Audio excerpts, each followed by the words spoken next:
दिल से सुनो, दिल से सुनना और बाबा से दिल से प्रार्थना करना। जो तुमने मांगा है मेरा शंकर। फिर निवेदन है, देवता का काम है भाग्य लिखना, विधाता का काम है भाग्य लिखना, पर मेरे महादेव का काम है भाग्य को पलट देना। मेरे महादेव का काम है भाग्य को पलट देना। देवता देते हैं पल्ला झाड़कर, मेरा महादेव देता है छप्पर फाड़कर। ये देवता का काम है, वो दे रहा है अपनी जगह, अपने भाव से प्रदान कर रहा है।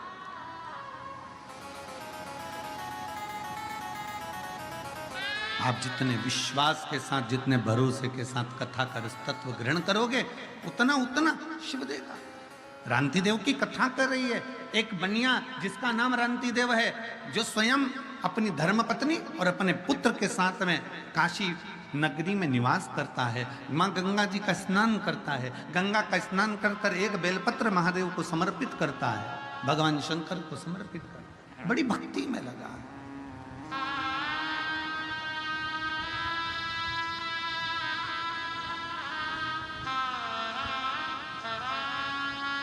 बड़ी भक्ति।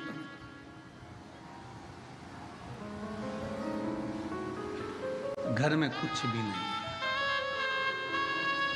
केवल एक शिव नाम है, भगवान का भजन है, भगवान की कथा है, उसके सिवाय कुछ भी। बाबा जी इसमें कुछ भक्त भगवान शंकर की कथा से प्रेम करते हैं, शिव से प्रेम करते हैं। इसमें कुछ भक्त ऐसे बैठे जिनकी दृष्टि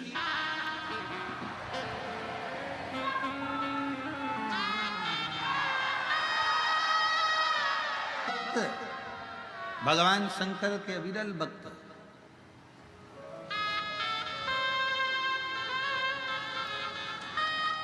हमको उज्जैन की कथा का स्मरण आया। महाराज जी उज्जैन की कथा में एक कहीं बाहर की साउथ साइड की एक महिला, एक माँ शंकर का शिवलिंग लेकर आती थी और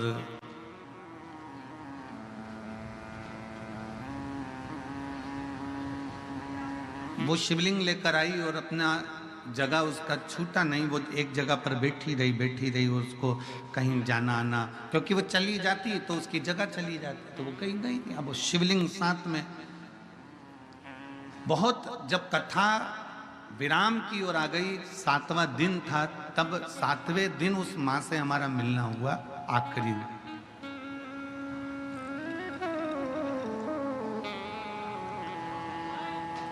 उसको कोई भोजन दे देता तो वो शंकर जी को, महादेव को भोग लगाती और बाबा का वो भोजन पा लेता। अब एक दिन पहले वो उठकर नहीं गई और भीड़ बहुत ज्यादा मात्रा में हो गई उज्जैनी में। दूसरे दिन भीड़ अपार हो गई, समापन वाले दिन, विराम वाले दिन, क्योंकि एक दिन पहले शिवरात्रि होती है और दूसरे दिन समापन आ जाता है, तो वो कहीं जा ना पाई। उसका फोटो हमने, जब ये बच्चे लोगों ने एक वीडियो बनाया था, तो उसमें उस माँ का फोटो भोग लगाते हुए शिवलिंग का हमने डलवाया भी था। कई लोगों ने उसका दर्शन भी किया होगा। वो फोटो उस माँ का डलवाया था। अब एक पड़ोस में उसकी एक बहन बैठी थी, उसने कहा देखो मैं भोजन कर कर आई हूँ, और भोजन पंडाल में जहाँ भोजन की व्यवस्था थी वहाँ भोजन कर लिया भंडारे में। मैं अपने उसी भोजन की पत्तल में थोड़ा सा प्रसाद, थोड़ा सा भोग मेरे अपने बच्चे के लिए और पति के लिए लेके आई हूँ। पति यहीं बैठा कथा सुन रहा, पर मेरा भोजन झूठा है, मेरा भोजन झूठा है। आपको चाहिए तो मैं इसमें से दे देती हूँ, यदि आपको लगता हो तो मैं भोजन दे देता हूँ। उसने कहा ठीक है, थोड़ा भोजन दे दीजिए। थोड़ा भोजन उसने अपने पति को, बच्चे को दिया, थोड़ा बांध कर उसने दे दिया। एकांत में बैठी, जब कथा पूर्ण हो गई और सब जाने लगे, तब वो एकांत में पंडाल में बैठकर बाबा को भोग लगा रही है। बाबा को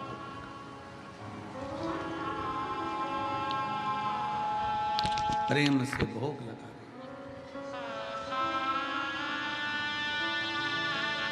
केवल 3 गासे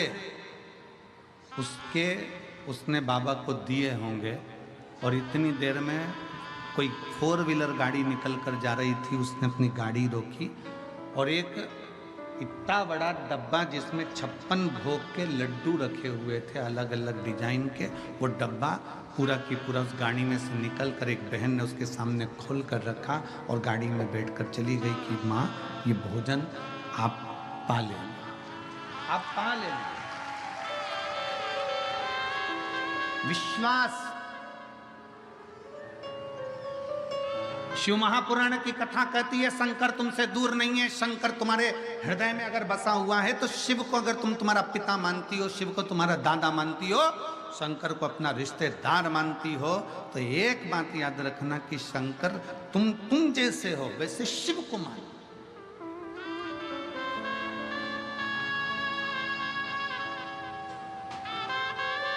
कई लोग कहते हैं शंकर क्रोधी हैं, कई लोग कहते हैं शंकर भगवान को क्रोध बहुत आता है। अरे भाई, शंकर भगवान को क्रोध नहीं, शिव की नम्रता को देखिए कि देवताओं को अमृत मिल गया और मेरे महादेव को विष मिल गया तो भी मुस्कुरा कर पी लेते हैं। वो देवाधिदेव महादेव कहलाते हैं। विष मिलने पर भी मुस्कुरा कर पी रहे हैं। यहां तो 1 इंच यही अगर 1 इंच जमीन कोई ईंटा अगर 1 इंच उधर खसका ले तो भाई सग्गा भाई तलवार लेकर खड़ा हो जाता है। ये क्या है?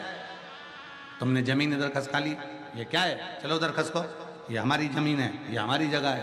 1 इंच इधर आ गई, 2 इंच इधर आ गई, जमीन 1 इंच अगर खसक जाए तो भाई भाई तलवार लेकर खड़े हो जाते हैं। रिश्तेदार अदालत में केस ठोक देते हैं और जिंदगी भर वो केस चलता रहता है। एक दूसरे के दुश्मन हो जाते हैं, मारने को तैयार हो जाते हैं। पर मेरे महादेव को देखिए, 33 कोटि देवी देवता अपनी धर्म पत्नी के साथ में, अपने बच्चों के साथ में अमृत पी रहे हैं और महादेव के सामने विष का कटोरा ले जाकर रख दिया। शंकर भगवान की अर्धांगिनी माता पार्वती जी ने कहा, ये सारे देवता विष लेकर आए आपके लिए, विष। शंकर भगवान ने कहा, तू क्या चाहती है?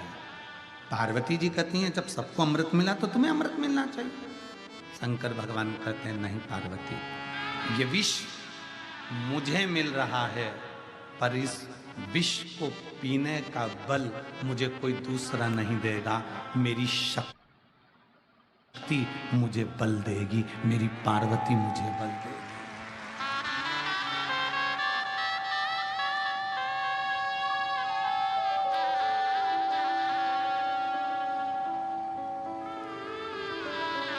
ये बल कोई और नहीं देगा, मेरी शक्ति, मेरी पार्वती मुझे बल देगी, ये कोई और नहीं देगा।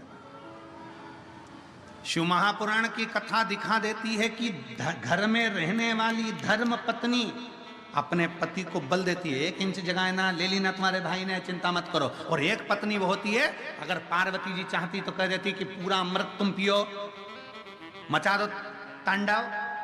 एक पत्नी वो होती है, 1 इंच जगह तुम्हारे भाई ने ले ली है, केस लगाओ, लड़ो, तलवार लेकर जाओ, उसका खून कर दो, उसका कत्ल कर दो। और एक पत्नी वो होती है, 1 इंच ले ली ना, जाने दो। सास की रकम ले ली ना, जाने दो। थोड़ा ससुर की प्रॉपर्टी जाती ले ली ना, जाने दो। एक पत्नी होती है, चिंता मत करना, मैं रोज वो सियोर वाला महाराज के कहने पर शंकर के मंदिर में 1 लोटा जल चढ़ाती हूँ। 1 इंच जगह ले ले तो ले ले, मुझे विश्वास है लोटा भरकर पूरा हमारा ही है। हम विश्वास तो पक्का रखें।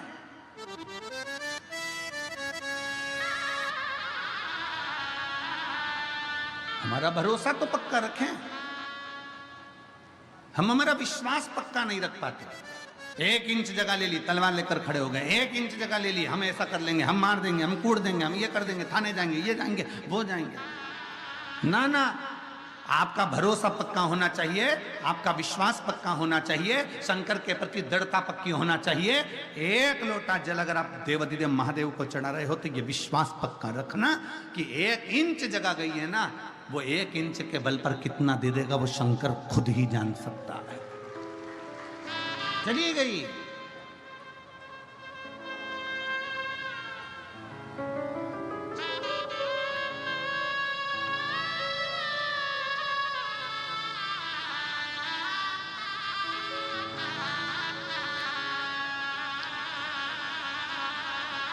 अपना विश्वास, अपनी दृढ़ता, अपना भरोसा जिस समय पर पक्का हो गया। रांति देव बनिए का विश्वास पक्का था, वो नहीं था, उसके घर में खाने के लिए कुछ नहीं था, उसके घर में नहीं था, कोई सामग्री नहीं थी रांति देव के घर में, उस बनिए के घर में कोई सामग्री नहीं थी, वो कहने का बनिया था। इस काशीपुरी की कथा स्कंद पुराण कहती है, इस काशीपुरी की कथा रांति देव बनिए के पास में कुछ भी नहीं, केवल शिव है, केवल शंकर। एक पत्र है, उसके प्रति एक भरोसा दृढ़ करो, भरोसा।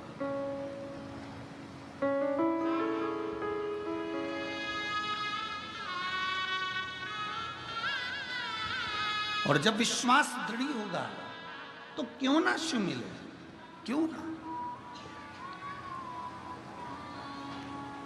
हमारा भरोसा हमारे को शंकर के करीब में लेकर जाता है। एक पत्र देखिए, 12 ज्योतिर्लिंग में जो शिवपुराण हो रही है बिटले सेवा समिति की, ये तीसरी, पहली महाकाल बाबा के दरवाजे पर हुई, दूसरी मेरे ओमकारेश्वर बाबा के दरवाजे पर हुई, तीसरी मेरे विश्वनाथ बाबा के। कहाँ से बाबा व्यवस्था करता होगा, इन जजमानों को कैसे देता होगा, ये वो व्यवस्था करता है। इन जजमानों से पूछो, कभी कभी इनकी व्यवस्था नहीं हो पाती है और 10 दिन भी अगर कथा के रह जाते हैं और इन्होंने नाम भी लिखा दिया है तो भी मेरा शंकर 10 दिन पहले व्यवस्था कर कर पूरी कथा का जजमान बनाकर बिठा देता है। क्योंकि शिव महापुराण की कथा कहती है, रांति देव का चरित्र कहता है कि रांति देव बनिए के पास में कुछ भी नहीं है, कुछ भी नहीं। और शंकर को जल चढ़ाने के लिए कब जाता है रांति देव बनिया? मेरे बाबा के दरवाजे पर जल चढ़ाने के लिए रांति देव बनिया कब जाता है? जब सब जल चढ़ाकर चले जाते हैं। ये काशी नगरी की कथा है, स्कंद पुराण के काशी खंड की कथा है। रांति देव बनिया शंकर को जल चढ़ाने कब जाता है? बोलो, आप बोलो, कब जाता है वो? जब सब जल चढ़ा के चले जाते हैं। क्यों, किस लिए? आप अगर पूछेंगे बाबा जी के मंदिर में, बाबा विश्वनाथ जी के मंदिर में किसी से पूछेंगे, भैया मंदिर में थोड़ी भीड़ कम रहती है, कब रहती है? तो कोई कहेगा कि एक काम करना, तुम सुबह सुबह के टाइम आ जाना, कोई कहेगा कि दोपहर के टाइम आ जाना, कोई कहेगा शाम के टाइम आ जाना। तो तुम क्यों पूछते हो, किस लिए पूछते हो? काहे के लिए पूछते हो? कि थोड़ी भीड़ कम होगी तो बाबा का हमको दर्शन अच्छे से हो जाएगा। बोलो सही बात है कि नहीं है? जम के तो बोलो जरा, इसीलिए पूछते हो ना। रांति देव बनिए से पूछा जाए कि तू शंकर जी को जल चढ़ाने के लिए आखिरी में क्यों जाता है?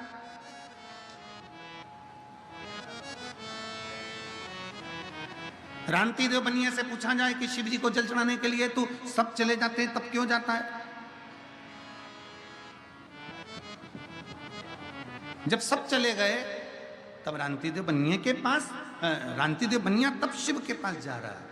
क्यों, किस लिए? शिव महापुराण की कथा कहती है, रांति देव बनिए ने अपने बेटे से इस प्रश्न का उत्तर दिया। पुत्र ने कहा, पिताजी सब जल चढ़ाकर चले जाते हैं, सब की सब अपने अपने घर चले जाते हैं, तब मंदिर जब पूरा खाली हो जाता है तब तुम शंकर को जल चढ़ाने के लिए, शिवलिंग पर जल चढ़ाने के लिए जाते हो। क्यों? रांति देव बनिया कहता है, ये पूरे नगर में सूचना है कि मैं बनिया हूँ, पूरे नगर में सूचना है कि मैं वैश्य हूँ, पूरे नगर में सूचना है कि मैं बनिया में वैश्य। अगर बनिया शब्द आ जाता है, वैश्य शब्द आ जाता है तो लोगों की दृष्टि में रहता है कि इसके पास धन होगा, इसके पास वैभव होगा, इसके पास संपदा होगी।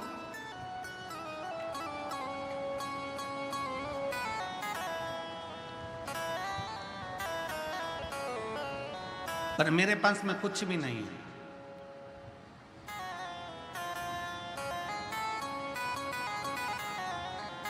मेरे पास कुछ भी नहीं, तो तुम आखिरी में जल चढ़ाने क्यों जाते हो?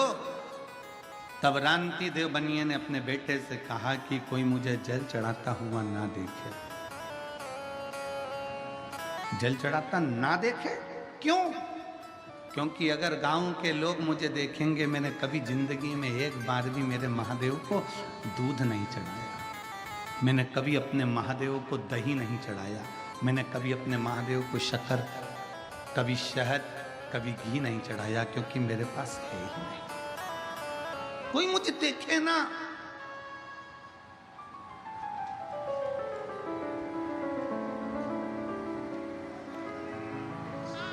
आवाज नहीं आ रही उधर, आवाज देखिए। पास में देने के लिए कुछ नहीं, कुछ नहीं। वो आप लोग गुनगुनाते हैं ना,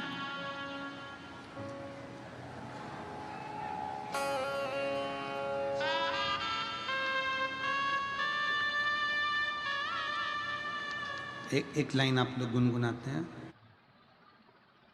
बड़ी दूर से चलकर, कोई खड़े नहीं होंगे, केवल बैठे बैठे हम तो लाइन गुनगुना रहे हैं, अभी भजन नहीं गा रहे हो।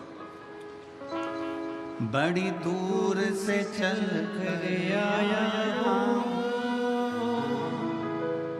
मेरे बाबा तेरे दर्शन के लिए, मेरे बाबा तेरे दर्शन के लिए एक बेल पत्र में लाया हूँ, एक बेल पत्र में लाया